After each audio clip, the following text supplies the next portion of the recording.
The average person, employee, has no idea how often business owners talk about benefits and taking care of their people. Again, this is the average. Now, I'm just talking my experience with my clients and where I've been in the room before. So you may have different experiences, and I'm not dismissing that, but just to be clear on this. Yeah, in my experience, I don't think folks really realize how often business owners talk about benefits and utilization rates and all the different things and how they really want to go about providing for their employees as much as possible within the budgets that they have. And that is the ever changing environment that business owners and business owners, your HR professionals, your benefits folks have to manage on on an annual basis, as far as making sure that you're keeping up with the ever evolving needs that your employees need.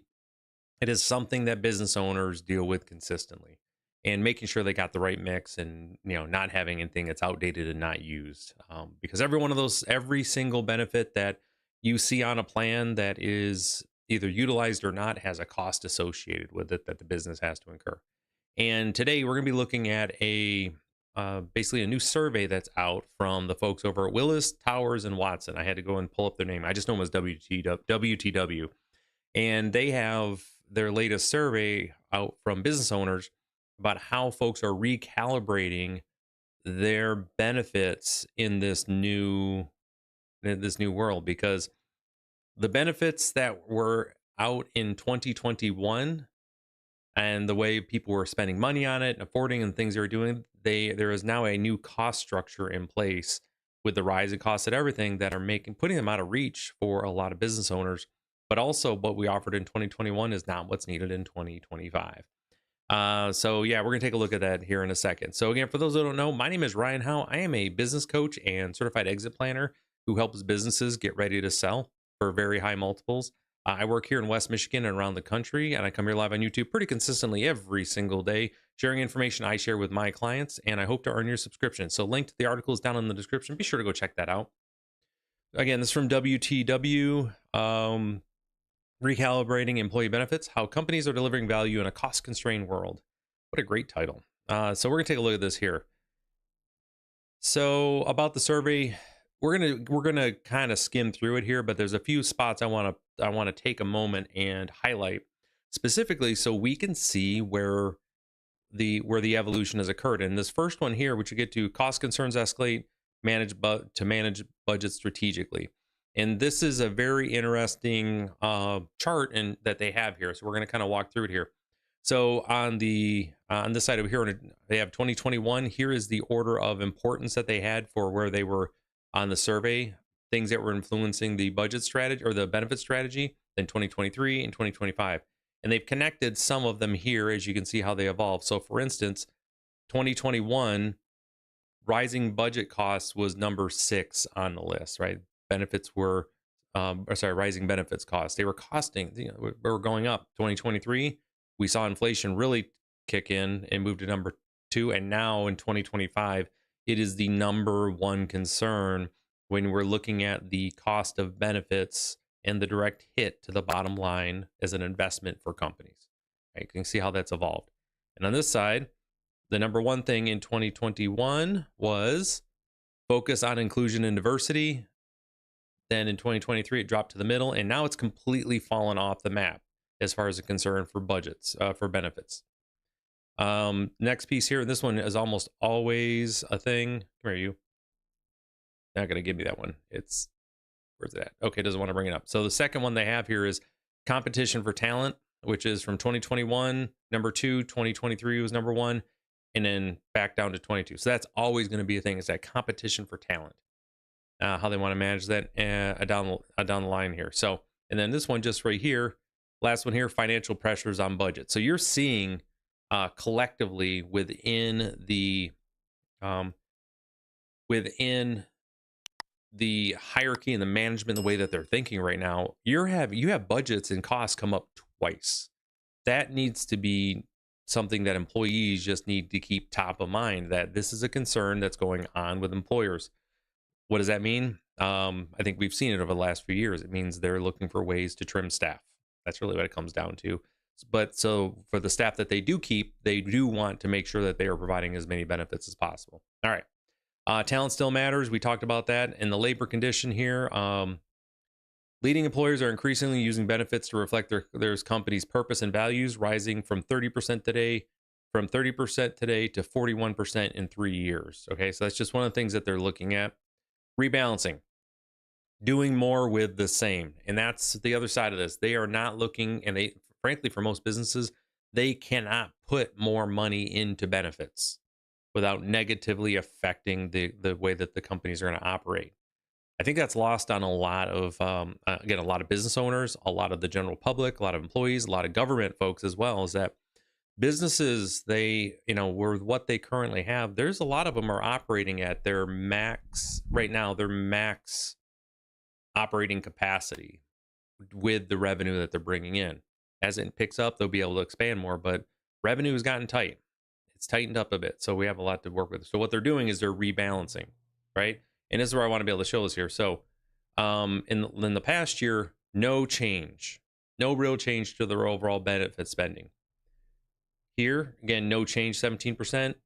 23% said they in the next 3 years they expect to enhance. And then the big piece here is they're going to be rebalancing. So what does that mean? And it really has to do with the way they see the direction of stuff that's going. And this is how they are going to adjust their benefits. This is in figure 3. There you're going to see mental health. They are going to be looking at ways to help people with their mental health. So you're going to see a push into more PTO, things that they can do for people's time off, access to counselors. There is a huge push to make sure that that is included in every single benefits package, that people have an opportunity to be able to go and seek any sort of mental health help that they need. Next is going to be get the best value, right? That's the other thing that they want to do, is that to ensure that they laser focused on what their folks need as far as benefits, and then making sure they get the best value for that, not necessarily the most expensive. And right now, and I know this with my clients, there's a large number of folks who are in the middle of comparing and contrasting multiple plans to get basic in the current moment to be ready for October when it's their open season for their benefits. I'm going to talk about health benefits, financial well-being, and then retirement benefits, which those bottom two absolutely just really bother me a lot, that those are at the bottom for the priority areas, which again, a third and 24%, not that, not terrible. Of the things, and I'll come back to this in a second here, of the things that you can do, this is to business owners right now and also to employees as well, of the things that you can do that will have an immediate impact on your mental health, your well-being, your stress, and your ability to just basically be able to take a breath and live your life well, is getting with a financial planner to review your current financial situation and come up with a strategy to make sure that you are maximizing every dollar that you have and you are getting your costs under control. I cannot overstate how important that is. If you are 19 and you've never talked to a financial planner, go talk to one. If you're working for an employer, I guarantee you, if you go to HR, they have someone that they can refer you to for financial advice. I guarantee you they've got someone. If you are, if you're having a life change, you need to make that decision to go and talk with a financial advisor. Your company that you're working for, I promise you, just ask if you have a 401k plan, there is a financial advisor that's attached to that 401k plan. They always exist. It's just that they're not advertised as much. It's the one thing I would just tell everybody to do. Just make sure you're talking to someone about these things. And the sooner you do it, the better off you're going to be, which will help with this top piece, the mental health. All right. A couple things here is personalized benefits. This is one of the things that I've seen quite a bit, where we want to be able to have the a la carte menu. I want to pick this, but not those, and those, where you've got your percentage and things that you can use. That's definitely a piece here. This is really what we're talking about. Maximize what employers, the vast majority of employees don't even know what their full benefits are. It's like with credit cards, as another example. Most people don't even realize the benefits you have on your credit card that are there, like when you're traveling or you're you buy something, you already have in the agreement, like with most credit cards, if you need to uh, contest the payment, and then the whatever the business doesn't want to, basically reverse charges or whatever like that, you've already got mediation in most of those things. You just got to get with the credit card company, and they'll take it from there. Like, it's the same principle has with your benefits. If you aren't sure what your benefits are, if you even think, hey, is this something that is covered? Something happens, you'd like to know more, just talk to your HR or your benefits provider and see what's out there. The vast majority just don't ask enough questions. That's what I found. All right. And again, we're going to use some data to drive strategy here. So again, benefits analytics, and there's more of this is smoothing out, thankfully, on this. We're going to be doing risk and analytics, cost forecasting, and advanced reporting. Because most people are just hanging out here.